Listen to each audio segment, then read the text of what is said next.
उद्देश्य हमारा ये है कि हमारा स्वास्थ्य मौलिक अधिकार है जो संविधान ने हमें दिया है।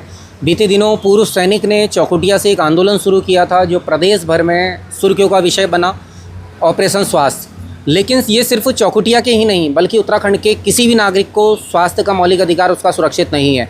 जब हमने दस्तावेज खंगाले तो एक अकेले चौखुटिया हॉस्पिटल में लगभग 10 से 15 करोड़ रुपए प्रतिवर्ष हमारी सरकार खर्च कर रही है, जबकि वो सिर्फ रेफर सेंटर है।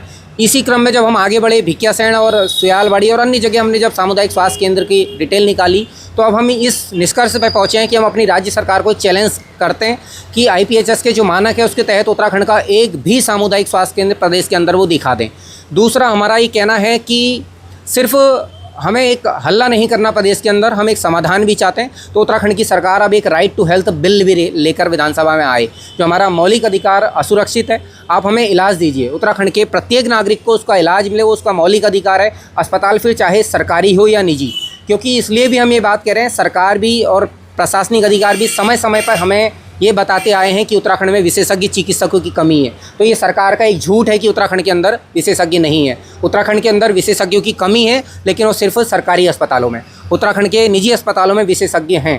तो निजी अस्पताल में अगर मैं एक एग्जाम्पल देता हूँ, अगर सड़क में अभी यहाँ किसी के चोट लगती है, अगर बेस अस्पताल में इलाज नहीं मिलता, वहाँ ऑपरेशन नहीं होता है, तो आप उसे निजी अस्पताल में हल्द्वानी के अंदर ही इलाज दीजिए और जो भी उस ऑपरेशन का खर्च है उसे सरकार पेमेंट करे, क्योंकि ये मौलिक अधिकार है और किसी भी राज्य सरकार की जिम्मेदारी है मौलिक अधिकार निःशुल्क नागरिकों तक पहुँचे। आने वाले समय में आंदोलन जगह जगह होने वाले। 9 नवंबर से भिकियासैंण सामुदायिक स्वास्थ्य केंद्र, सुयालबाड़ी सामुदायिक स्वास्थ्य केंद्र में अनिश्चितकालीन धरना प्रदर्शन इन्हीं मांगों को लेकर शुरू होने वाला है।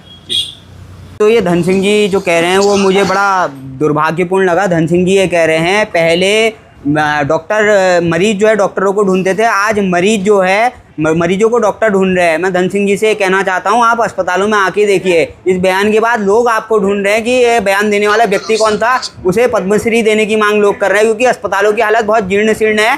किसी अस्पताल में डॉक्टर नहीं है। लालकुआ की आप हालत देख लीजिए, लालकुआ में स्वास्थ्य की व्यवस्थाएं बिल्कुल ख़त्म है। वहाँ बार बार हम जैसे लोगों को आंदोलन करने पड़ते हैं, तब जाके वहाँ स्वास्थ्य की व्यवस्थाएं सही होती है। एक्सरे मशीन के लिए आप मांग कर रहे हैं किससे? सेंचुरी से आप CSR में मांग कर रहे हैं, जबकि 1000 करोड़ आप विज्ञापन में खर्च कर रहे हैं। मेरा सरकार से साफ ये कहना है, निजी कंपनियों के CSR की बजाय अपना जो विज्ञापनों का व्यय है आप उसको स्वास्थ्य सुविधाओं की बेहतरी में लगाएं, वरना एक बड़े जन आंदोलन की पूरे उत्तराखंड में राइट टू हेल्थ बिल के साथ हम लोग शुरुआत कर रहे हैं। अभी ये मांग चौखुटिया, भिकियासैंण, भराड़ीसैंण यहाँ जगहों से उठी हैं। अब इसको हम पूरे प्रदेश में उठा रहे हैं और ऐसा हो सकता है 2027 से पहले पूरे प्रदेश भर में एक स्वास्थ्य को लेकर जन आंदोलन होगा।